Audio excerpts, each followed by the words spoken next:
지난주에 8장, 9장 함께 나눴었죠. 하나님이 세운 권위에 순종하는 것이, 순응하는 것이 중요하다. 당장 심판이 이루어지지 않고 벌 내리지 않는다고 해서 함부로 살면 안 된다. 사람들이 죄를 10번, 100번 지어도 심판하지 않으니까 담대해서 죄 짓는다고 그랬잖아요. 그래서 세상을 우리가 막 살지 말고 하나님 앞에서 두려워하는 삶을 살아야 한다. 그러면서 희락을 찬양한다 이랬잖아요. 하나님 우리에게 주신 것이 이 땅에서 육신을 입고 살아가는 하나님의 나라가 이루어지기 전에 우리에게 주신 최고의 축복은 뭐냐면 희락입니다. 즐거움과 기쁨이죠. 그래서 그걸 찬양하는 얘기를 함께 나눴습니다. 그리고 모든 것이 다 일반이더라. 돌아보니까 하나님 앞에서 살아가는 삶이 의인이나 악인이나 뭐 거룩한 사람이나 불의한 사람이나 다 한 곳으로 가더라. 그러나 그것으로 끝나는 것은 아니더라라는 것을 우리에게 가르쳐 주셨어요. 그래서 모든 것이 다 하나님 손 안에 있다. 그러니까 9장에서도 사랑하는 가족들과 즐겁게 누리면서 살아라 라는 것을 가르쳐 주셨어요. 그래서 세상에 지혜가 많이 있지만 꼭 이 잘난 사람들의 지혜만 지혜로 인식하는 잘못된 것을 지적해 주셨죠. 큰 성을 함락시키는데 큰 성에 큰 무리들이 와가지고 작은 성을 함락시킬 때 이름도 없는 작은 지혜자 한 사람의 지혜로 그 성을 지켰지만 그 지혜를 기억하는 사람, 그 사람을 기억하는 사람은 없더라. 그러니까 우리가 어떤 책을 봐도 유명한 사람 책을 많이 보잖아요. 제가 이제 서점에 가서 이렇게 책을 이렇게 삐적거리다 보면은 막 세계적인 뭐 학자들, 세계적인 명성 있는 지혜자들 그 내용이 좋긴 좋아요. 근데 어떤 때 이렇게 책 뒤지다 보면 이름도 누군지도 잘 모르는 분이 쓴 책을 보면 그 속에 더 깊은 보화가 있는 경우도 있다 이 말입니다.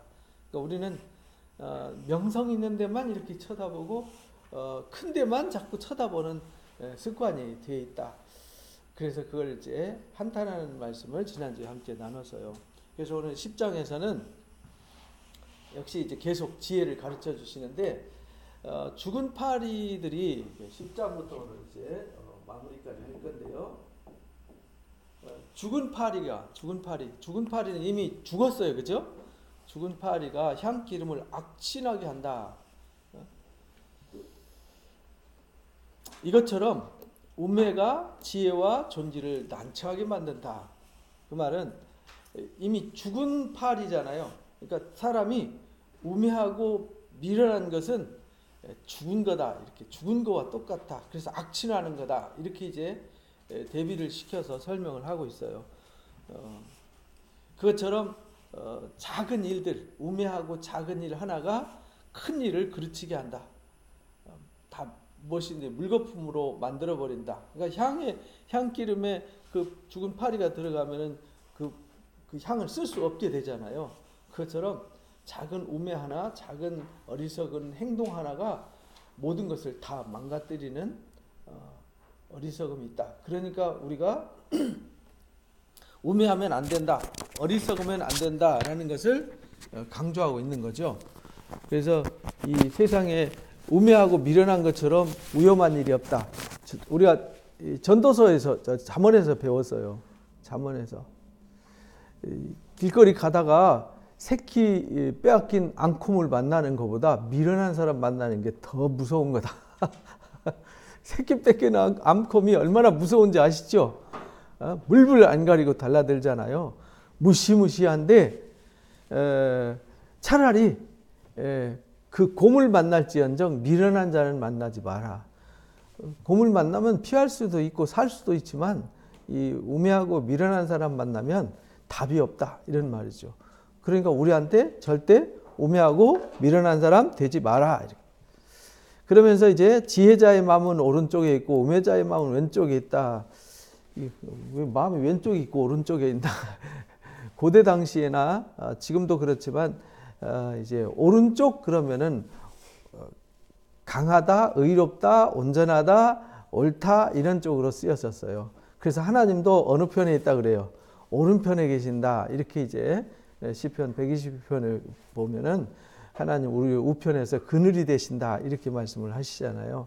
그러니까 하나님 오른편에, 그래서 양은 오른편에, 염소는 왼편에 그렇게 이제 구별하신다라고 이제 마태복음 25장에 말씀하셨는데, 그렇다고 해서 양은 좋은 거고 염소는 나쁜 거다 이렇게 해석하는 거는 성경을 잘못 알고 있는 거죠. 양과 염소는 확실히 구별된다는 의미로 쓴 거지, 이 양을 치는 목자가 양만 치는 건 아니잖아요. 염소도 같이 키우거든요. 근데 양을 키울 때 염소가 없으면요, 양들을 키우는데 굉장히 어려움이 있습니다. 양은 의심이 많아서 작은 개울 하나도 못 건너요. 꼭 양은 남들이 하는 거 보고 이렇게 봐도 저렇게 해도 되나 보다 할 때 움직여요. 근데 아무데나 건너가고 아무데나 막 벼랑길도 올라가는 게 뭐죠? 염소거든요. 그러니까 양은 풀을 뜯어 먹어도요, 뿌리까지 파먹어요. 가만히 앉아서 잘 안 움직여요. 양은 움직이는 거 싫어해요. 그러니까 앉아서 뿌리까지 파먹는데 염소들은요 절대 뿌리 안 먹어요. 위에 좋은 거 뭐 많이 있는데 그 굳이 게을르게 앉아갖고 뿌리까지 파먹을 필요 뭐 있어요. 그러니까 이제 위에 것만 뜯어 먹으니까 양들이 이렇게 보니까 염소들이 위에 것만 뜯어 먹잖아요. 그러니까 위에 것만 뜯어 먹어야 되나 보다 이래가지고 위에 것만 뜯어 먹어요. 개울을 건너면 건너도 되나 보다 이래가지고 건너요. 그래서 염소가 필요한 거지, 염소는 나쁜 거, 염소는 뭐 양은 좋은 거 이런 의미로 성경에 쓰여지지 않았어요. 양과 염소는 확실히 구별된다 이런 면을 썼는데, 여기서도 이제 왼편과 오른편은 그 옛날 지금도 중동 지역 일부 지역에 가면 왼손으로 손으로 이렇게 밥을 이렇게 먹잖아요. 손으로 옮겨져서 먹는데 왼손으로 먹으면요 야만인 취급을 당해요. 왜 그러죠? 왼손은 화장실 손이거든요. 화장실 손. 밑을 닦고 하는 부정한 더러운 손이에요. 그래서 왼손으로 먹는 거, 왼손잡이를 부정하게 여겨요. 지금까지도 그래요.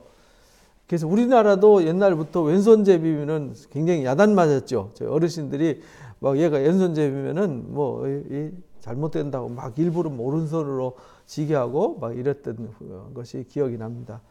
그래서 지혜자의 마음은 오른쪽에 있다는 말은 하나님 편에 있다 이 말이에요. 의롭고 온전한 편에 있다. 그러나 우매자는 항상 부정하고 더럽고 악한 쪽에 있다 이런 말로 쓰여진 겁니다. 그러니까 우매자는 생각 자체가 어두운 쪽으로 기울어져 있고, 지혜로운 사람은 항상 생각이 오른쪽 하나님 쪽으로 향해 있다 이런 말로 쓴 겁니다. 그러니까 우리는 뭐든지 보면은 악한 사람은 생각하는 게 항상 보면 악한 것만 생각하잖아요. 그래서 지혜자와 우매자를 이렇게 정의를 내려줬어요. 주권자가 내게 분을 일으키거든 너는 자리에 떠나지 마라. 공손히 큰 허물을 용서받게 하느니라.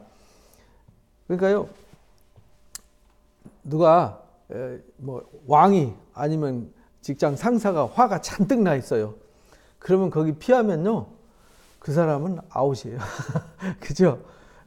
바로 파이어예요. 근데 거기에 함께 있어주고 화를 막 받아주고 막 화났을 때 막 야단칠 때 공손하게 있으면 그 사람은 덕을 입습니다. 그러니까 이게 지혜라는 거예요. 어떤 위기나 어려움이 있을 때 슬그머니 꽁무니 빼는 어리석은 짓 하지 마라 이런 말입니다. 정말 어려운 일이 있어서, 예를 들어서 집안이 되었던 어디 되었던 막 엄마가 아니면 아빠가 아니면 회사 상사가 화가 났다 이 말은 안 좋은 일이 있다는 얘기잖아요. 안 좋은 일이 있을 때 슬그머니 빠져나간다는 얘기는 그건 네 일이지 내 일이 아니잖아 이 얘기잖아요. 그럼 너하고 나는 관계 없다 이런 뜻으로 받아들이는 거거든요. 그래서 막 화날 때도 아내와 남편이 싸울 때도 막 싸우지만 싸울 때 싹 사라져 버리면 진짜 황당하잖아요. 그죠? 쏟을 데 없으니까 당신이라도 내 얘기 좀 들어줘 이 말이잖아요. 나 이렇게 화났어 그러니까 나 좀 받아줘 이 말인데 피해버리면 당신하고 나하고는 상관없어. 이런 얘기가 되는 거거든요. 그래서 여기 주권자가 분을 일으키거든 자리 떠나지 마라. 그러니까 어떤 일이든지 어려움이 있으면은 함께하라. 이런 말이죠. 어떤 고민이 있으면 아픔을 함께할 수 있어야 된다. 내가 해 아래에서 한 가지 재난을 보았다. 주권자에게서 나오는 허물이 있다. 그러니까 해 아래에서 보니까 한 가지 재난이 있는데 주권자에게도 허물이 있더라는 거예요. 어떤 허물이냐면 우매한 자가 크게 높은 지위를 얻고 부자들이 낮은 지위에 앉는 거다.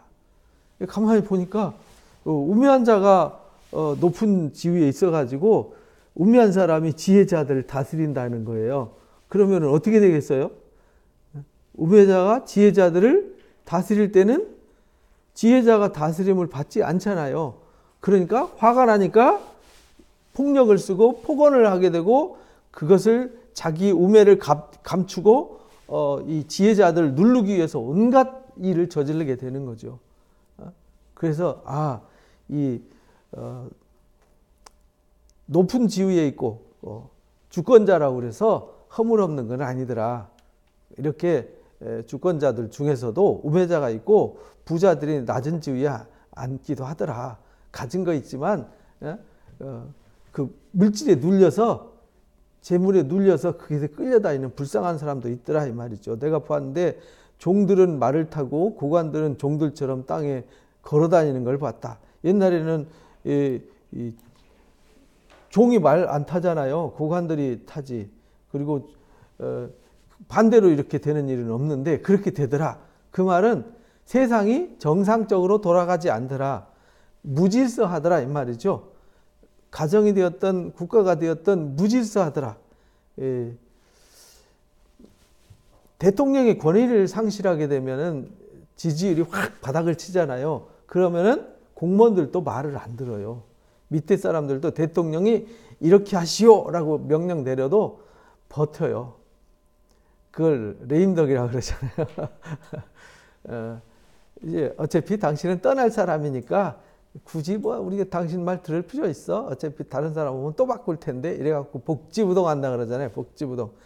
이렇게 되면요 될 일도 안 되는 거예요. 이런 일도 있더라 이 말이에요. 세상에. 우리 그런 일 많이 있잖아요. 그렇죠?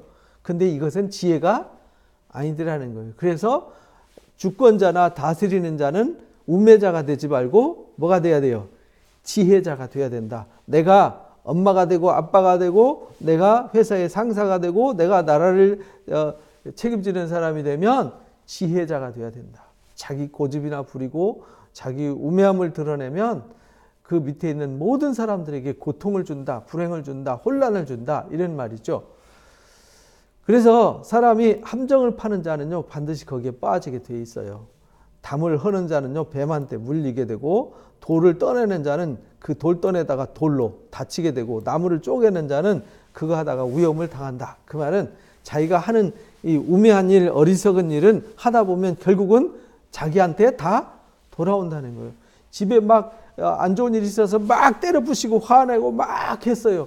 그러면요 전에 누가 그러더라고요. 싸울 때 뭐 물건을 던지는 사람이 있대요. 그런데 가만히 보니까 자기한테 손에 안 나는 것만 던지더라는 거예요.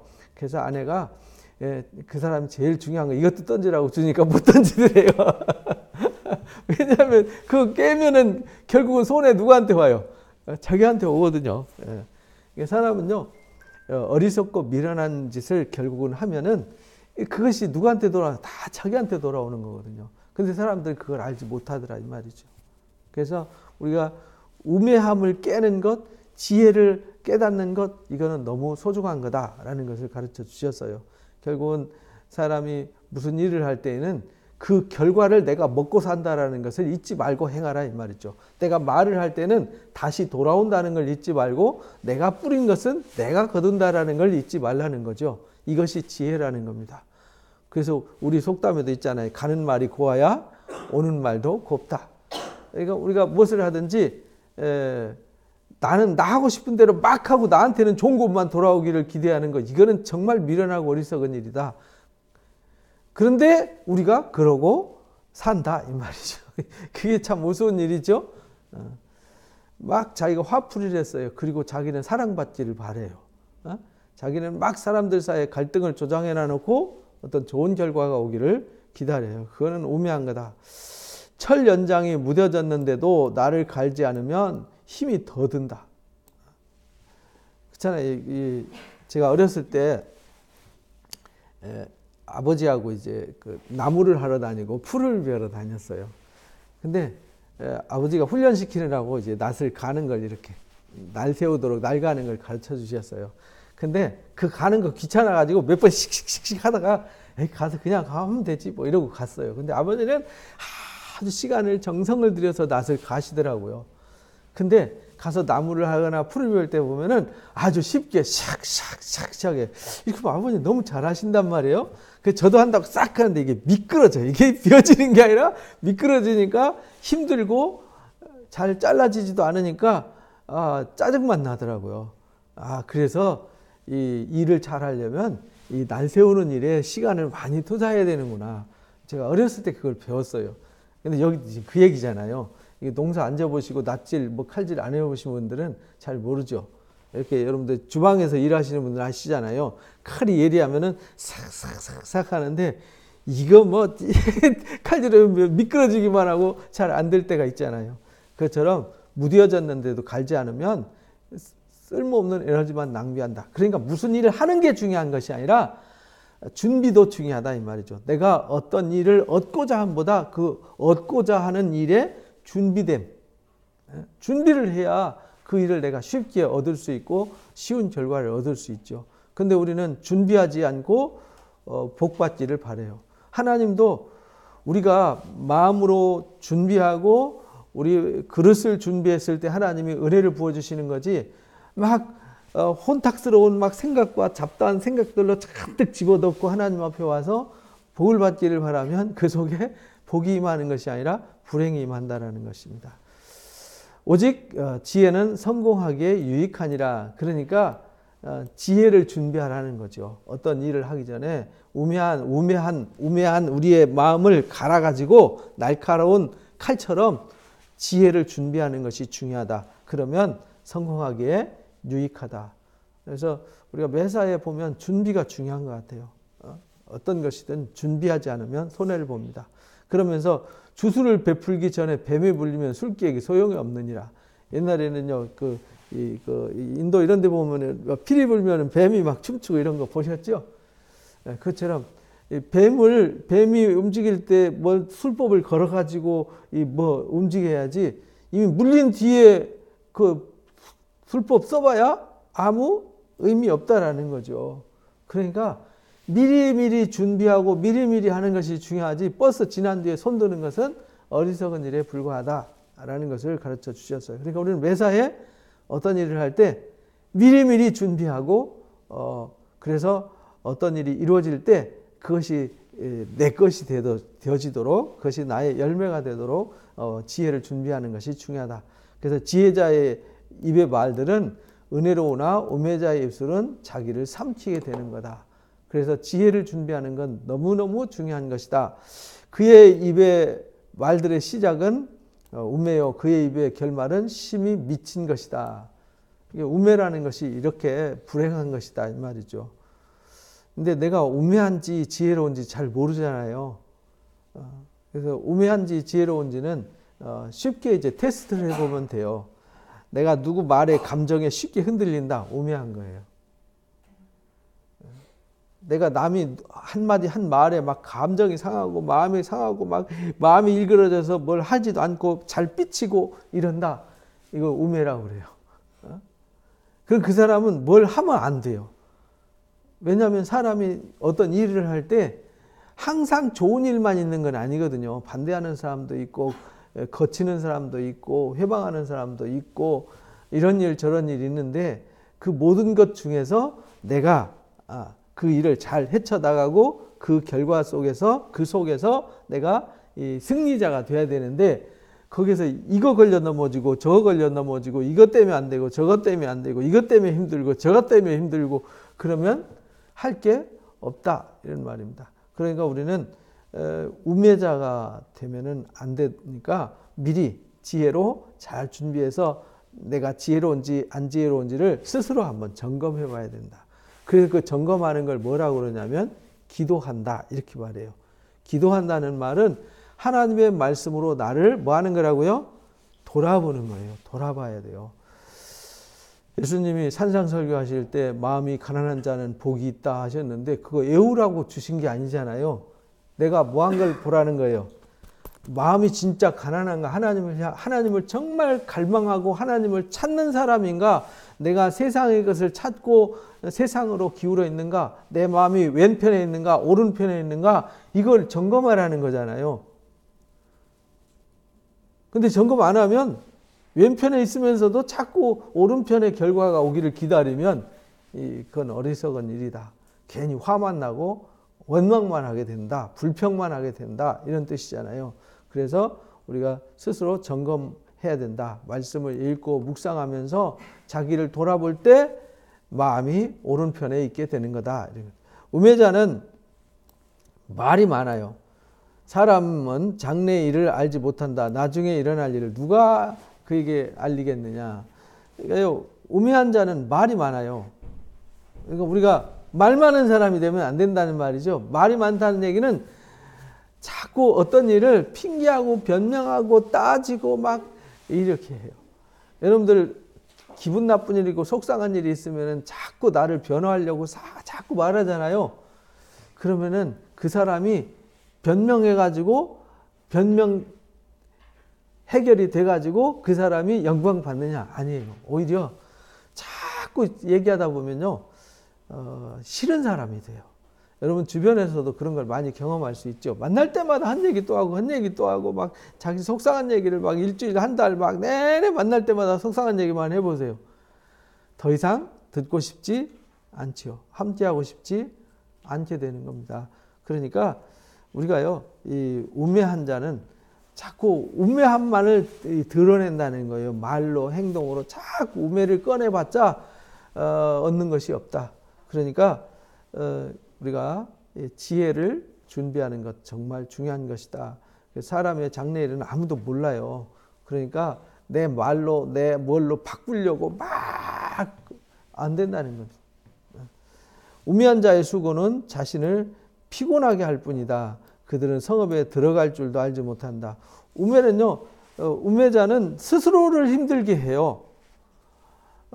마음이 아픈 사람, 힘든 사람 알고 보면요, 누가 아프게 한 게 아니에요. 그냥 스스로 아픈 거죠.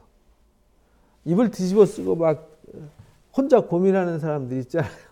그거 사실은 자기 스스로 선택하고 자기 스스로 한 거지 누구에 의해서 한 게 아니에요. 그래서 우리가 스스로 피곤하게 하지 마라. 그 사람은 자기 길도 알지 못한다. 성읍에 들어갈 줄도 알지 못한다는 말은 자기가 머물러야 될 곳, 자기가 가야 할 곳도 알지 못한다 이 말이에요. 우매자는요, 자기가 지금 무슨 얘기하고 있고 지금 내가 무슨 짓 하고 있는지도 모른다는 거예요. 그러면서 막 열심히 해요, 뭐를. 근데 이 세상을 시끄럽게 하는 사람들은 지혜자가 아니라 누구죠? 우매자들이 의해서 시끄러워지는 거예요. 근데 시끄러운 소리는 지혜자들의 소리로 들리는 게 아니라 우매자들이 시끄럽게 떠들기 때문에 세상이 시끄러운 거예요. 혼란스러운 거죠. 그러니까 여러분들이 뭐 미디어를 통해서도 막 시끄럽게 떠드는 사람 보면 우매한 사람이군 이렇게 쉽게 분별하시면 돼요. 지혜 있는 사람은 함부로 막 말하고 함부로 행동하지 않습니다. 왕은 어리고 대신들은 아침부터 잔치하는 나라여 내게 화가 있다.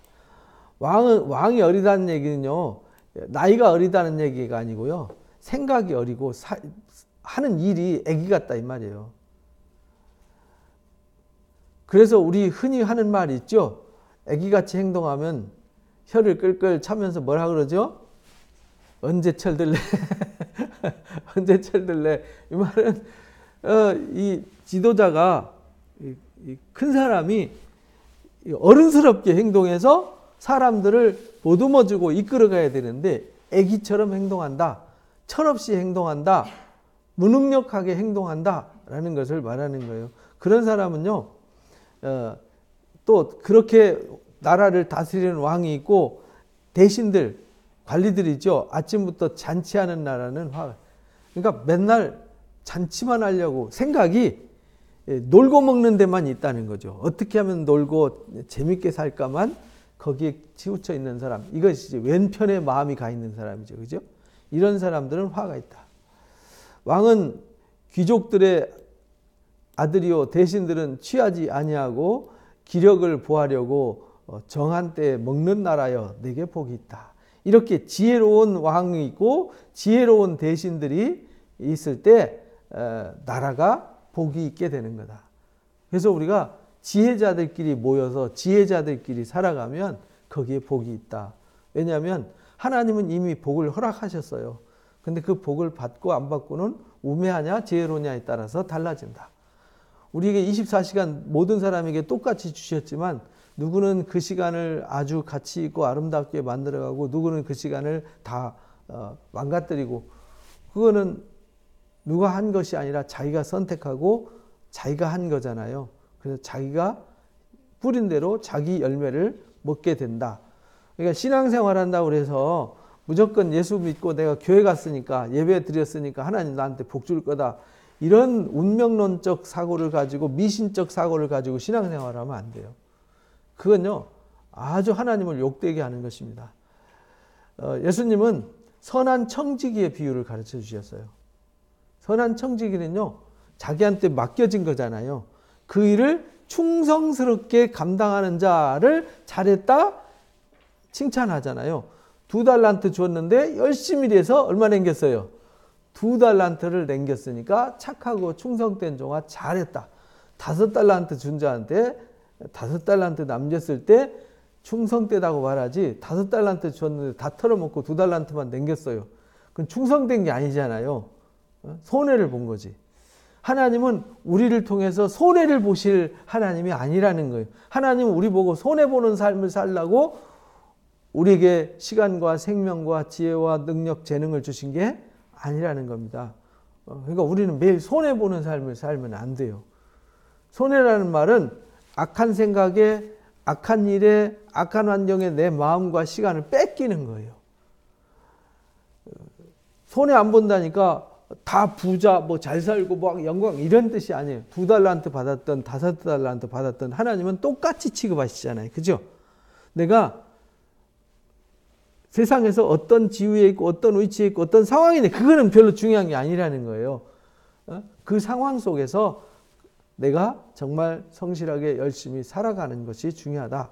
그래서 여기 이렇게 좋은 사람들끼리, 지혜로운 사람들끼리 살 때 복이 있다.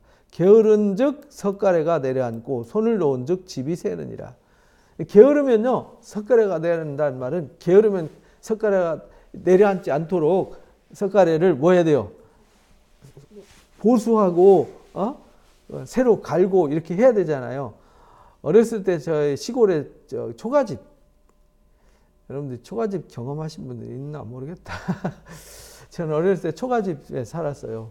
그러니까 초가집 지으면은 이제 가을에 농사 짓고 나면 볕 집단 있잖아요. 그 볕 집단 가지고 아버지가 저녁마다 낮에 뭐 일하시고 저녁마다 밤늦게까지 그 용마루 만들고 이렇게 볕 집단 가지고 이렇게 엮어 가지고 이제 지붕을 만드는 것을 만들었어요. 그러면요 한날 정해 가지고 위에 그 썩은 집 다 긁어내고요 그걸로 지붕을 싹 바꿔요. 용마루 싹 새 걸로 바꿉니다. 그러면은 거기에 끌어내릴 때 보면 한 해 걸르고 하면요 다 썩어 가지고요 그 안에 막 곰팡이가 있고 뭐 온갖 뱀 쥐새끼들 또 거기에 뭐 군뱅이들 막 천치더라고요. 흉년 들어가지고 볏집단이 많지 않아서 소 먹이고 뭐 할 것도 없으니까 어떤 때는 못 할 때도 있어요. 옛날에 그랬어요. 그리고 막 그때 막 긁어내린 거 보면은 벌써 다 썩어가지고요. 냄새나고요. 그래요. 그러면 이제 그게 이제 썩으면은 이 물 빠지는 거 흘러내리는 거를 방지 못하니까 방수 역할을 못하니까 지붕이 새는 거죠. 게으르면. 그래서요 미리미리 준비해야 된다. 그러니까 우리 삶이 항상 부지런해야 된다. 지혜자는 부지런하다. 이렇게 가르쳐 주셨어요. 게으르지 말아야 된다. 부지런해야 된다. 건강도요. 부지런해야 건강할 수 있어요. 왜냐하면 부지런해야 운동도 하잖아요. 근데 운동도 지속적으로 하려면 이게 또 귀차니즘이 딱 찾아오면요, 이것도 지속적으로 안 되더라고요. 그러니까 우리가 뭘 하면은 꾸준하게 하는 게 중요해요. 꾸준하게 매일 꾸준하게 하는 것, 이것이 지혜다라고 가르쳐 주셨어요. 왜냐하면은 이 삶이라는 건 경영이잖아요. 내가 나를 경영해야 되거든요. 잔치는 희락을 위하여 베푸는 거다. 잔치는요, 즐거우려고 하는 거지, 잔치하느라고 고생하면 그거 왜 해요? 그죠? 제가 교회 일을 오랫동안 사역을 하면서, 교회를 하면서 싸우시는 분들 많이 봤어요. 아니, 교회 일이라는 거는 무엇 때문에 하는 거죠? 하나님께 영광을 돌리고 우리가 함께 즐거워하려고 하는 거잖아요. 여러분들 자녀가 뭐 서울대 수석 합격했어요. 그러면 잔치해요. 막 가족들 불러서 잔치할 때 막 울면서 성질 내면서 잔치하나요? 기뻐서 즐거워서 잔치하잖아요. 그러니까 뭘 만들어도 아깝지 않고 뭘 줘도 아깝지 않고 막 이렇게 하지 않습니까? 누가 좋은 일이 있을 때, 기쁜 일이 있을 때 잔치한다는 건요, 즐거움을 하는 겁니다. 즐거우려고 하는 거지, 싸우면서 이걸 막 이 쌍성권이 드러나면서 서로 막 험담하면서 이렇게 하려면 하지 않는 게 좋습니다. 그래서 교회 일이나 가정 일이 되었던 화목하고 즐거우려고 뭘 하더라도 해야지, 막 서로 갈등을 만들기 위해서 하는 일을 아예 하지 않는 것이 좋습니다. 그래서 잔치는 희락을 위해서 하는 거다. 포도주는 생명을 기쁘게 하기 위해서 마시는 거다. 옛날에는 이 포도주 마시를 즐겁게 잔치할 때 포도주 마셨어요. 우리도 이제 잔치할 때 포도주 마실 수 있어요. 그런데 한국 교회는 금주 금연 운동으로 이제 교회 문화가 정착이 돼서, 천주교는 술 잘 먹죠. 담배 피고 술 먹으면서 막 교회 행사하잖아요. 막걸리통 막 소주 상자 갖다 놔놓고 행사해요. 이게 교회 마당에서 윷놀이하고 그 족구하면요, 맥주 상자, 뭐 소주 상자 갖다 놔놓고 막걸리 상자 갖다 놔놓고 담배 피면서 행사해요. 근데 교회에서 그러면 어떻게 되죠? 9시 뉴스에 나옵니다. 원래 교회도 그랬어요. 교회도. 그리고 다른 나라 교회는 포도주 먹고 즐거워하고 잔치해요. 근데 우리나라는 안 해요. 왜? 한국 사람 습성이 포도주 한두 잔 마시고 성이 안 차요. 언제까지 마시죠? 취해서 죽을 때까지 마셔요. 그래서 한국 사람은 허용하면 안 돼요. 그래서 교회는, 기독교는 술 마시는 걸 허용하지 않습니다. 왜냐하면 잘못하면 예배 시간에 술 취해 갖고 와요. 선교사님들이 와가지고 복음을 전했는데, 한국 사람은 저녁 늦게 술 마시고 취해서 비틀거리고 자고 아침에 또 뭐 하죠? 해장술을 한잔하고 교회에 와요. 술 냄새 풀풀 풍기고 와가지고 이렇게 앉아있으면은 말씀 들으면 어떨까요?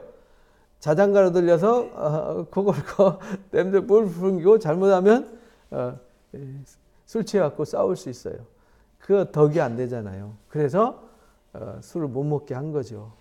우리는 좀 한국 한의 문화가 있어서요, 한에 맺혀가지고 술도 한 맺혀서 먹어요. 죽을 때까지.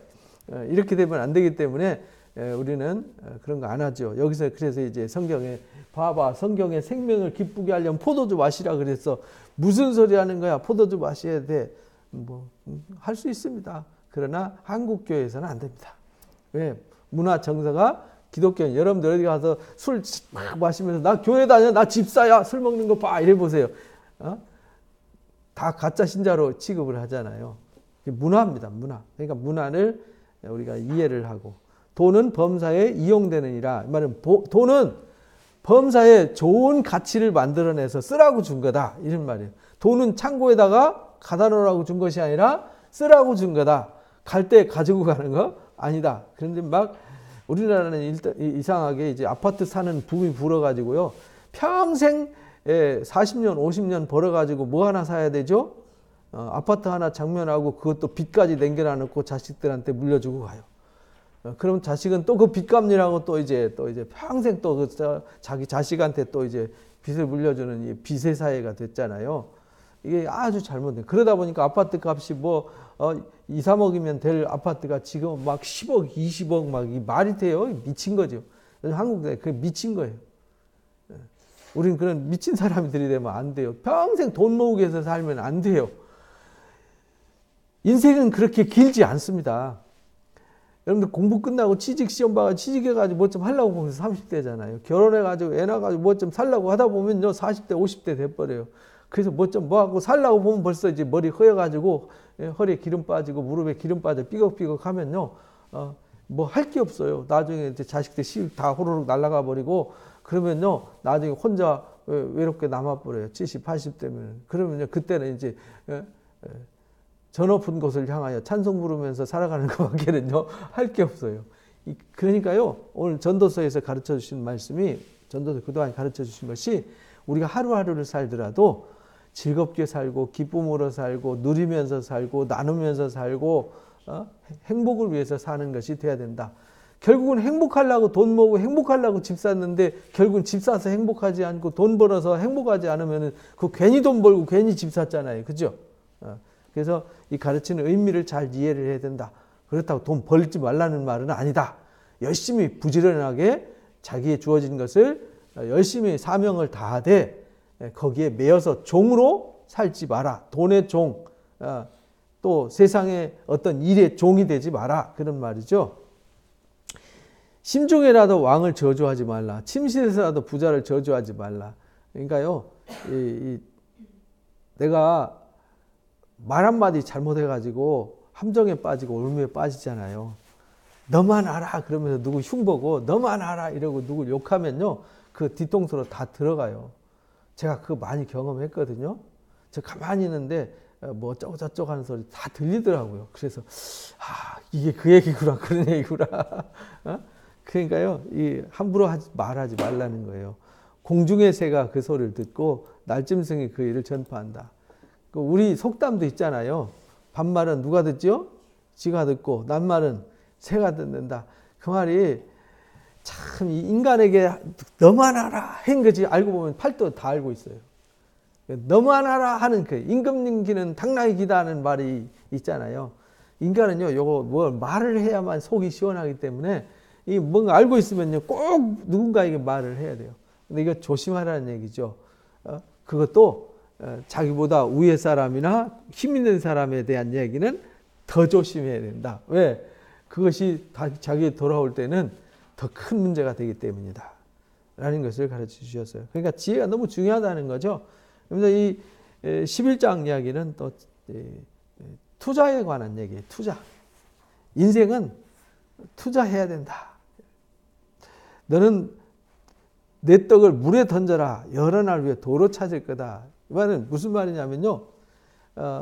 내가 내게 주신 것을 어딘가에 투자를 하라는 거예요. 투자 없이 거둬들인 일은 없다. 옛날에 우리 부모님들은 누구한테 투자했죠? 자식한테 투자하세요. 자식 훌륭한 자식 만들면 그래서 옛날에는 자식이 잘 되면요 부모를 평생 봉양을 했어요. 근데 자식한테 투자한다 해놔놓고 했는데 자식을 7명, 8명, 9명 낳으신 부모님들은요 지금 편안하게 사세요. 근데 저희 세대는 자식을 몇 명 낳았죠? 하나 아니면 둘을 낳았어요. 그러니까 이제 자식한테 대우받기는 틀렸어요. 자식이 하나가 잘 될지 둘이 잘 될지도 모르는 거고요. 이제는 자식이 많으니까 저희 부모님도 그렇더라고요. 자식이 7이나 낳았어요. 8 낳았는데 하나는 죽었고 이제 7명이나 하니까 집안에 뭔 일이 있으면요 7명이 우 달라들면 일이 아니더라고요. 뭐 간단하더라고요. 큰 일이 아니에요. 조금씩만 보태면은 뭐든지 할 수 있어요. 근데 그걸 혼자 한다고 생각해 보세요. 저희 어머니가 수술했는데 수술비가 1,000만 원 나왔어요. 혼자 1,000만 원 내려면요 그 허리 휘잖아요. 근데 형제들이 그냥 조금씩 여유 있는 사람 좀 더 내고 좀 없는 사람 좀 덜 내고 이렇게 하면은 뭐 1,200씩만 내면 해결이 되잖아요. 그리고 용돈도 5만 원씩만 내도 7명이면요 3, 40만 원 되잖아요. 근데 혼자 내려면요 그거 쉬운 일이 아니에요. 그 이제 그 말이에요. 옛날에는 그래서 자식한테 투자를 했어요. 근데 우리 세대는 이것도 아니고 저것도 아닌 게 돼버려서 지금 베이비 부머 세대라 그러죠. 그래서 자식들을 섬기고 이제 위에 부모 섬기고 이러다 보니까 샌드위치가 돼가지고 고생만 죽어라 하고 이제 노후는 어떡하지? 이런 세대가 되었어요. 참 그것처럼 이 나라도 그렇고 가정도 그렇고 개인도 그렇고 뭔가 투자를 해야 된다. 우리는 나의 인생을 위해서 투자하려면 가만히 있으면 안 되잖아요. 그래서 요즘 사람들 젊은이들 스펙 쌓느라고 바쁘잖아요. 내가 뭔가 공부하고 내가 뭐 운동을 하고 뭔가 건강을 위해서 투자하든 뭘 하든 뭔가 해야 되잖아요. 아무것도 안 하면은 없다는 거예요. 그래서 11장에서는 이 땅에 우리가 살아가는 지혜가 뭐냐면 그냥 믿음으로 주여 믿습니다 하고 천국만 쳐다보고 사는 게 아니라 이 땅에 살아가야 되잖아요. 주님 나라 임하기까지 이 땅에서 우리가 발붙이고 살아가야 되니까 이 땅에 발붙이고 살면서 투자해라. 7에나 8에게 나눠줘라. 7에나 8에 투자하라는 거죠. 많은 자식한테. 그래서 이제 시편 127편에 보면은 자식은 전통의 화살과 같다. 화살이 많으면 좋잖아요. 그죠? 옛날엔 그랬어요. 근데 지금 시대가 바뀌었어요. 지금은 자식 많이 낳으라 그러면 욕도 먹습니다. 결혼해가지고 자식 많이 낳아야 돼. 5명, 10명 낳아야 돼. 이랬다간요, 엄청 이제 문매를 맞습니다. 하나도 키우기 힘든데, 이런 시대가 됐죠. 무슨 재앙이 땅에 임하는지 알지 못하기 때문에 그렇다. 이게 여러 대한테 나누면서 베풀면서 살면 내가 어려움을 겪을 때 그 사람들한테 도움을 받을 수 있다. 어떤 그 장로님의 간증을 제가 들었어요.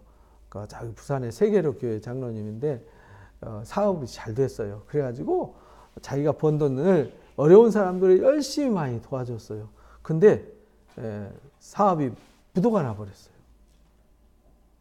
그래가지고 부도 나니까 정말 모든 거 다 날리고 단칸방, 지하 단칸방도 살기 어려운 신세가 된 거예요. 근데 그 소식을 누가 들었냐면 이 나눠주고 베풀어준 사람들이 듣고 그분들이 돈을 모아가지고 이분 전세방을 얻어줬어요.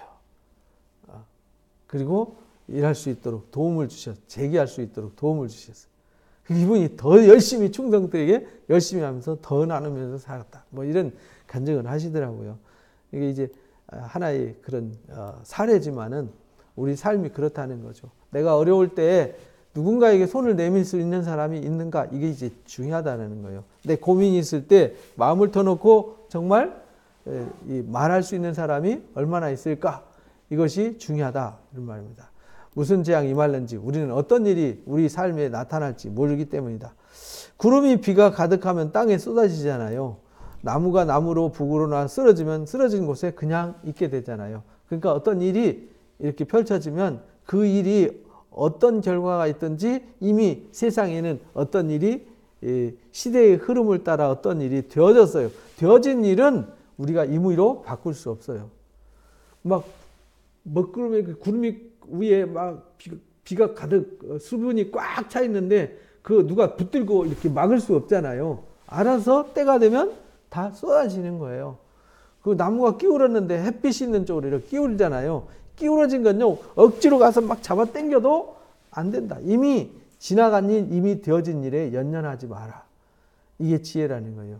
그러니까 내가 어떤 사람이 되었어요. 어떤 상태가 되었어요. 그건요 인정해야 돼요. 받아들여야 돼요. 그걸 나는 아니야 하고 부정하는 거. 부정해서 되는 일이 아니라는 거예요. 어떤 일이 되었을 때는 그걸 감사함으로 받아들이는 자세가 중요하다. 왜냐하면 그 부정한다고 바뀌는 건 아니잖아요. 순응하는 것이 중요하다. 세상에 돌아가는 모든 것에 순응하는 자세가 필요하다. 풍세를 살펴보는 자는요 파종하지 못한다. 구름만 바라보는 자는 거두지 못한다. 아니 농사 지을 때 봄에 씨 뿌리고 뭐 할 때 비가 올라나 안 올라나 하늘 쳐다보고 있다. 남들 다 씨 뿌리고 뭐 할 때 하늘만 쳐다보고 있다. 이미 시기 지나면 아무것도 안 된다. 그러니까 우리가 너무 세상 눈치 보면서 살지 말고 내게 주어진 일에 성실한 것이 지혜다라고 가르쳐 주셨어요. 바람의 길이 어떠함과 아이벤자의 태에서 뼈가 어떻게 자라는지 우리가 알지 못한 같이 만사를 성취하시는 하나님의 일을 네가 알지 못하느니라. 그러니까 이미 우리가 알지 못하는 하나님이 어떤 일을 이끌어 가세요. 지금 뭐 세계적으로 대혼란의 시기에 우리는 살고 있죠. 뭐 유럽도 지금 굉장히 혼란에 빠져 있고 이제 중동이든 아프리카든 뭐 아시아든 미국이든 다들 지금 이제 자기들 생존을 위해서요 발버둥을 치는 시대가 되었어요. 얼마 전까지만 해도 이제 글로벌 세계라 이래가지고 세계는 하나다 이렇게 했는데 이제는 세계가 하나가 아니에요. 나 살기 바빠요. 나 먹기 바빠요. 그러니까 미국도 우리한테 손 내밀고 방위비 내놔 이러잖아요. 내가 너희 지켜줬으니까 돈 내. 우리가 저기 여행 가는 거 비용도 되고 우리가 밥 먹는 비용도 되고 너희들 왔다 갔다 들어가는 기름값도 돼. 이렇게 얘기하잖아요.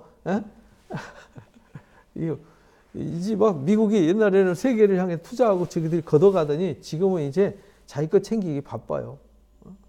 일본도 그러잖아요. 근데 자기 거 챙기다가 오히려 뒤통수 맞았죠.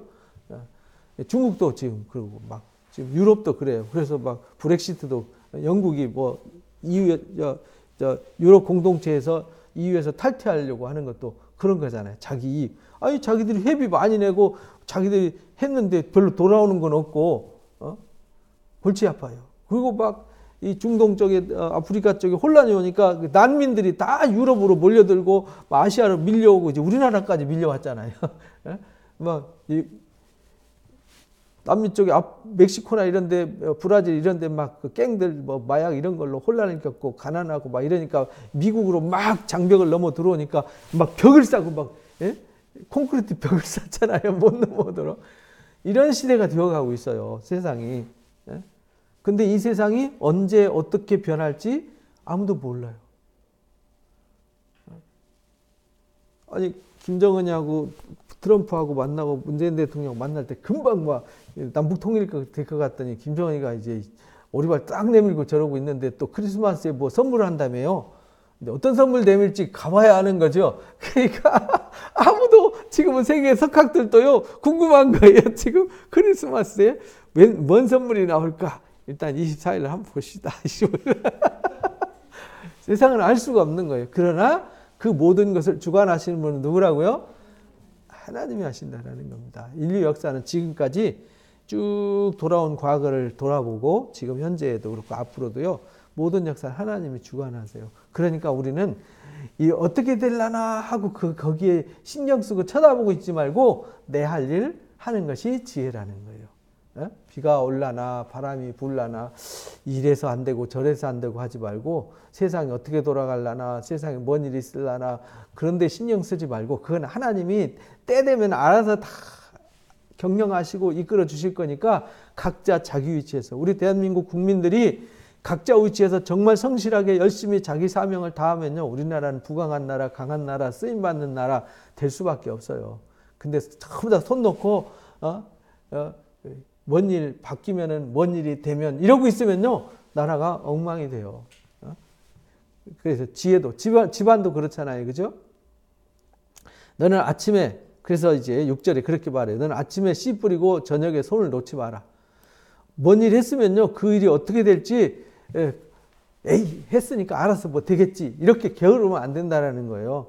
이것이 잘 될지 저것이 잘 될지 둘 다 잘 될지 우리는 알지 못하잖아요. 그러니까 어떤 일을 했으면 거기에서 마음을 들여서 하나님께 하듯 죽게 하듯. 그래서 베드로 사도는 베드로 전서 4장에서 그렇게 말했어요.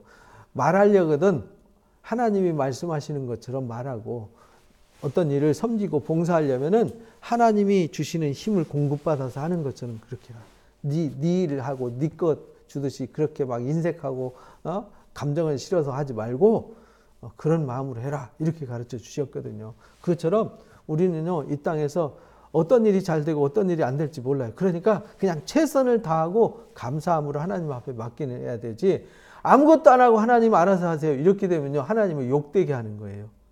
내 할 일은 내가 하고 하나님 하실 일은 하나님이 하셔야 되는 거잖아요. 그죠? 하나님이 100% 일하시고 나도 100% 일해야지 나는 10%만 할 테니까 하나님 90% 일해 주세요. 이렇게 하면요 하나님을 부려먹는 거잖아요. 그죠? 우리는 하나님을 부리는 이 못된 불효자식이 아니잖아요. 하나님께 효도하는 사람이 돼요. 하나님, 제 할 일은 제가 열심히 하겠습니다. 나머지 하나님 도와주세요. 할 때 이뻐서 내 할 일까지도 하나님 도와주시는 거잖아요. 그죠? 그래서 우리가 이런 자세가 필요하다. 빛은 실로 아름다운 거다. 진짜 세상에 빛보다 아름다운 거 없잖아요. 그죠? 어둠에서 사는 건요, 정말 불행한 거, 어둡고 답답한 거, 캄캄한 거, 힘든 거죠. 눈으로 해를 보는 것이 즐거운 일이다. 이 말은 우리가 항상 마음과 생각과 눈이 긍정적이 돼야 된다는 거예요. 밝은 데를 바라보고 밝은 사고를 가지고 밝게 살아야지 큰일 났어. 안 될 것 같아. 죽을 것 같아. 이런 생각 갖지 말라는 거예요. 누구를 만나든 무슨 일이든지 반드시 잘 돼. 이런 확신이 있어야 돼요. 저는 이제 예전에 어려움을 많이 겪으면서 체험을 한 게 뭐냐면, 에이, 안 될 것 같아. 할 때는 하나님은 안 되게 해주시더라고요. 왜냐하면 제가 안 되기를 바랬잖아요. 그죠? 안 될 거라고 믿었잖아요. 그래서 멋대로 됐어요? 안 될 거라는 제 믿음대로 된 거였어요. 그러나 반드시 길이 있어. 반드시 잘 될 거야. 반드시 하나님이 해주실 거야. 그 믿음 갖고 그냥 내 할 일만 열심히 하니까 하나님이 길을 열어주시고 되게 하시더라고요. 왜? 제 믿음대로 된 거죠. 그러니까 여러분들 뭔 일이 있을 때는 여러분들이 아파도 힘들어도 고민이 있어도 하나님 반드시 잘 되게 해주셔. 라는 긍정의 믿음을 강하게 가져야 돼요. 그리고 말할 때도 반드시 그렇게 되게 하심을 말해야 돼요. 입으로 뭐 해야 돼요? 시인해야 돼요. 마음으로만 믿고 있으면 안 돼요. 입으로 시인해. 마음으로 믿어 의에 이르고 입으로 시인하여 구원에 이르게 된다라는 로마서 10장 말씀처럼 우리가요, 이 마음에 있는 것을 시인하는 삶을 살아야 돼요. 어차피 우리 사는 삶은요, 내 뜻대로 되지 않아요. 그냥 하나님 뜻에 맡기고요, 나는 긍정의 믿음으로 햇빛에서 사는 거죠. 뭐 왜 동굴 속에서 어둠 속에서 더듬고 헤매고 살아요? 손해보는 일이잖아요. 그런 일 필요가 없죠. 햇빛은 실로, 이 빛은요, 아름다운 겁니다. 긍정으로 살아야 돼요. 살아있다는 것보다 소중한 것이 없어요. 그래서 우리가 8장 9장에서 배웠잖아요. 그 앞에서도 배웠고요. 산 개가 뭐보다 낫죠? 죽은 사자보다 나아요. 그러니까 이건희 회장이 돈 6조, 7조 가지고 있어도요, 주머니에 동전 몇 개 있는 저보다 그 사람 못한 거예요. 건강하면 제가 더 좋잖아요. 그죠? 살아있는 것보다 소중한 가치는 없습니다. 생명보다 소중한 가치는 세상에 존재하지 않습니다. 그러니까 나는 생명이 있잖아요. 건강하잖아요. 사랑하는 사람들이 있잖아요. 그거보다 더 큰 가치가 어디 있냐 이 말이죠. 그 외에 욕심을 내서 원망하고 불평하는 건 어리석은 일이다. 그냥 감사하라는 거죠. 지금 상황을 감사하라. 사람이 여러 해를 살면요, 항상 뭐 해야 돼요? 즐거워해야 된다. 그래서 우리가 하루하루 살면서 즐거워해야 돼요. 그러나 캄캄한 날도 있을 수 있어요.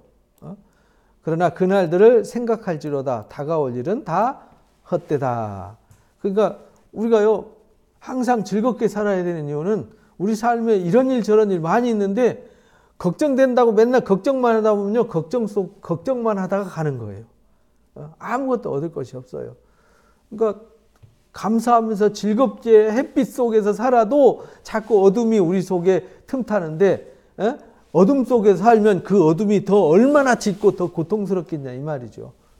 그러니까 아예 그런 것은 상상도 하지 말고 생각지도 하지 말고 어두운 터널에 있어도 금방 빛이 들어온다는 밝은 희망의 사고방식을 우리가 가져야 된다. 그래서 예수님이 앞에 십자가는요, 캄캄한 거죠. 정말 고통이죠. 끔찍한 거잖아요. 소름이 돋는 끔찍한 건데 예수님은 그 십자가를 보지 않고 어딜 보셨죠? 십자가 그 건너편에 있는 영광을 바라보셨기 때문에 십자가를 질 수 있었다라고 히브리서에 기록하고 있어요. 그것처럼 우리 뭐 탈무드에도 나오잖아요. 유대인들은 그 아픔을 많이 겪었잖아요. 예수님 십자가에 못 박고 이제 악을 행하다가 2000년 동안 세계에 유리하고 방황하면서 살았거든요. 그래서 그들은 아픔을 겪으면서 항상 뭐냐면 먹구름이 끼었을지라도 먹구름 뒤에 뭘 보라고요? 태양을 보라라는 사고를 가지고 2000년 만에 나라를 다시 세운 민족 아니에요. 대단한 것 같아요. 그렇죠? 그걸 우리가 좀 본받았으면 좋을 것 같아. 그렇게 막 세상에서 왕따 당하면서 살고, 그죠? 짓밟히면서 살고, 무시당하고, 외면당하고 살았는데도, 시오니즘 운동 하나로 그냥,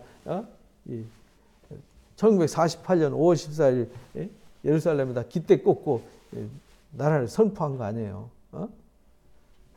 그러니까 우리가 이 희망을 가지고 살아야 한다. 왜? 이 땅 우리가 어차피 하나님 나라 임하기 전까지는요, 우리가 이 땅 살아야 되잖아요. 그죠? 근데 어리석고 우매하고 미련하게 살아가지고 스스로 고통을 자초해가지고 함정과 올무와 늪에 빠져서 허부허부하고 살 필요는 없다라는 거죠. 기왕이면 즐겁게 감사하면서 신바람 나게 누리면서 주님 나라를 바라보면서 살아야죠. 왜?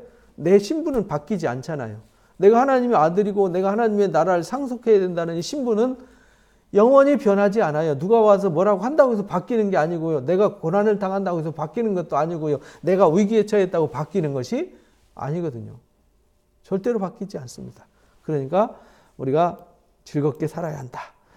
그러면서 청년이요, 이제 어린이들아, 젊은이들아, 이렇게 청년들아, 이렇게 번역에 따라서 다른데요. 내 어린 때를 즐거워하라. 내 청년의 날을 마음에 기뻐해라. 그러니까 세상에서 가장 위대한 건요, 젊음이에요. 그죠? 저도 제일 부러운 것이 젊은입니다. 근데 아직도 저는 젊습니다.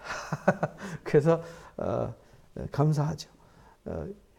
마음에 기뻐하고 마음에 원하는 길과 내 눈에 보이는 대로 행하라. 내가 하고 싶은 거 다 하고 살아라 이 말이에요. 젊었을 때. 우리 젊은이들 마음대로 사세요. 열심히. 그런데 항상 기억해야 될 것은 하나님이 모든 일대로 너희 행한 대로 뭐 할 줄 알아라? 심판받는다는 것은 잊지 말아라. 그러니까 심판받을 일은 하지 마라. 마음껏 살아라. 그러나 심판받을 일은 하지 마라 이 말입니다. 제가 이 말씀 듣고 청년 때 정말 열심히 살았어요. 열심히 살았어요. 저는 하루도 논 적이 없어요. 직업을 하루도 쉰 적이 없었어요. 쉴 수가 없었어요. 열심히 살아야 되니까. 열심히 살았어요. 무조건 열심히 살았어요. 놀아도 뭔가 해야 돼요. 뭔가 해야 됐어요. 열심히 살았어요. 왜냐하면 제가 청년 때 이 말씀에 꽂혔어요. 천도서에 있다가 그래 내가 열심히 살아야 돼. 그런데 악은 행하지 말아야지. 내가 악을 쌓는 일은 안 하고 내가 선한 일은 열심히 해야 돼. 그래서 제가 막 젊었을 때 청년 때 월급 타면요 다 투자했어요. 막 하나님의 일에 투자하고 막 남의 일에 투자하고 어려운 교회 막 도와주고 막 하면서 투자를 했어요. 그러면서 열심히 살았어요. 제 주머니에 돈이 하나도 없도록 다 쓰면서 살았어요. 근데 제가 술 먹고 방탕하는 데 살았으면 제가 망가졌겠죠. 그죠? 이미 세상에 존재하지 않았을 수도 있어요. 근데 하나님의 선한 일에 그렇게 열심히 살았어요. 그래서 지금까지도 그렇게 열심히 살려고 노력하고 있어요. 뭐 결과는 몰라요. 저도 항상 결과에 어떻게 될 거다라는 그 결과를 놓고 살면 항상 불행해져요. 왜? 제가 원하는 결과를 하나님 주시지 않고 하나님 원하는 일을 저를 통해서 하시거든요. 그러니까 제가 원하는 내가 이렇게 했으니까 앞으로 이렇게 될 거야 라는 그림을 갖고 살면 그 일이 안 이루어지잖아요. 그럼 내가 하나님 원망하거나 제가 슬퍼지고 제가 불행해지잖아요. 그러나 저는 그 결과를 연연하지 않고 열심히 저에게 주어진 일만 하면 나머지 결과 주시면 감사하면 되는 거죠. 그죠? 그러니까 불행하지 않도록. 그럼 이것도 주시면 감사하고 저것도 주시면 감사하고 이런 길로 이끄시면 감사하고 저런 길로 인도하시면 감사하고 이렇게 살아가면 됩니다. 그래서 어떤 분이 그러더라고요. 저뭐 교회 개척해서 개척교회 한다니까 고생이 많겠네요. 고생 많이 힘들겠네요. 아니요, 저 고생 안 하고 그렇게 힘들지는 않은데요. 저 요즘 감사하고 별로 할 일도 없고 그렇게 옛날에 큰 교회 있을 때는요. 장례가 왜 이렇게 많이 나는지 장례 쫓아다니고 뭐 어디 행사 쫓아다니고 모임 쫓아다니고 그러니까 막 밤도 없고 낮도 없고 시도 없고 때도 없고 휴일도 없고 그런데 요즘 좋습니다. 요즘 제가 하고 싶은 일을 마음껏 하니까 예전에는요 제가 하고 싶은 일을 하는 게 아니라 남이 뭐 어떤 일이 있으면 제 의지와는 상관없이 가야 되고 움직여야 됐잖아요. 네, 요즘은 제가 하고 싶은 일만 합니다. 너무 감사하고 행복해요. 하나님 모든 일에 심판받는다는 걸 절대 잃어버리지 마라 이렇게 가르쳐 주셨어요. 그런즉 근심이 내 마음에서 떠나게 해라. 중요한 건요, 우리 마음속에 어둠이 있으면 안 돼요. 어둠이 있으면 안 됩니다. 하나님은요, 절대 어둠이 아니시거든요. 악이 내 몸에 머물러 있으면 안 돼요. 물러가게 해야 돼요. 어둠이나 근심이나 악은 내 마음에 머무르면 안 돼요. 내 삶에 사탄이가 와서 둥지 틀면 안 된다 이 말이죠. 지나갈 수는 있죠. 내 마음속에 죄의식이 지나갈 수는 있어요. 내 마음에 부정적인 생각이 지나갈 수는 있지만 그것이 내 마음에 자리 잡으면 안 된다 이 말이죠. 그래서 자리 잡아서 나를 우울하게 만들고 나를 아프게 만들고 고통스럽게 만들면 안 된다. 근심을 떠나게 하고 물러가게 해라. 악이 떠나게 해라. 어릴 때와 검은 머리의 시절이 다 헛되니라. 어릴 때와 검은 머리의 시절이 젊은 때를 말하는 거죠. 그러니까 다 지나가는 거다 이 말이에요. 다 지나가는데 거기에 매여가지고 그러지 않아도 짧은 인생, 그 짧고 길지 않은 인생 살면서 여기한테 털어먹고 저기한테 털려먹고 나중에 빈털터리가 돼가지고 불행하게 살지 말라 이 말입니다. 저도 이렇게 돌아보니까 제가 20대 30대 때는 나한테 50대가 올라나 생각을 안 했는데 이미 50대 후반이 돼버렸어요. 어느 날 갑자기 그냥 나이가 확 먹더라고요. 나도 좀 있으면 그러다 보면 60, 70 되겠지? 80 되겠지? 이 생각하니까요. 야, 시간이 많지 않다. 많지 않은 시간, 내가 마지막 하나님 앞에 가기까지 또 주님 오시기까지 내가 이 땅에서 하고 싶고 해야 될 일은 마음껏 하다가 하나님 저 주신 삶 불살르다 왔습니다. 이래야지 제가 쫀쫀하게 살다 왔습니다. 이러면 안 되잖아요. 요것 때문에 힘들었고 저것 때문에 힘들었고 이것 때문에 못했고요. 저것 때문에 못했고요. 꼭 예수님이 종말 설교하실 때 그런 말씀 하셨잖아요. 잔치 베풀어 놔놓고 초청하니까 저는 짐승을 사가지고 소를 샀기 때문에 가서 훈련시켜야 되고 뭐 나는 장사하러 가야 되고 나는 시집가고 장가 가서 뭐 요래서 저래서 못 갑니다. 요래서 저래서 안 됩니다 하고 핑계한다 그랬잖아요. 하나님의 나라는 못 가는 게 아니라 안 가는 겁니다. 그러니까 천국은 가고 싶은 사람만 가는 거고요. 천국은 가기 싫은 사람이 안 가는 겁니다. 지옥은 누가 가냐? 지옥 가고 싶은 사람이 가는 겁니다. 여러분들은 지옥 가고 싶지는 않죠? 저는 절대 지옥 가기 싫습니다. 저는 절대 천국을 가고 싶습니다. 천국을 소유하고 천국을 누리면서 살고 싶습니다. 그런 사람에게 하나님 주시는 거예요. 원하는 자에게 주시는 거거든요. 그러니까 우리는 시간을 뺏기면 안 돼요. 여러분들의 삶을 빼앗기면 안 됩니다. 누구한테 침해당하면 안 됩니다. 이건 하나님이 여러분들한테만 주신 거예요. 나한테 주신 건요, 남이 뺏어갈 수 없는데 그거를 근심한테 뺏기고 염려한테 뺏기고 악한테 뺏기고 사탄이가 하는 모든 술수에 요리저리 다 뺏기면 나중에 남은 거 아무것도 없어요. 하나님 앞에 갈 때 갈 게 없어요. 다 털려먹어서 사탄이가 다 뜯어먹어서 하나님 나라 갈 수가 없는 존재가 돼 있는 거죠. 그러니까 그런 것이 자리 잡고 뿌리 내리지 못하도록 우리는 지혜로 무장하되 이 세상 살 때 정말 열심히 사는 것이 중요하고 재밌게 사는 것이 중요하고 밝게 사는 게 중요하고 무엇이든지 다 맡기고 사는 것이 중요하다라는 것을 오늘 10장, 11장을 통해서 가르쳐 주셨어요. 10장을 통해서는 지혜롭게 살아야 돼. 지혜가 우리가 그렇게 살려면 지혜가 필요하다. 그런 지혜가 가만히 있는데 주어지는 건 아니잖아요. 지혜는 구하고 찾고 두드려야 돼요. 잠언 9장에 보면 지혜는 7 기둥이 있다 그러잖아요. 기둥을 세워야 돼요. 기둥. 그냥 누가 세워주는 게 아니에요. 기둥을 세워야 돼요. 그것을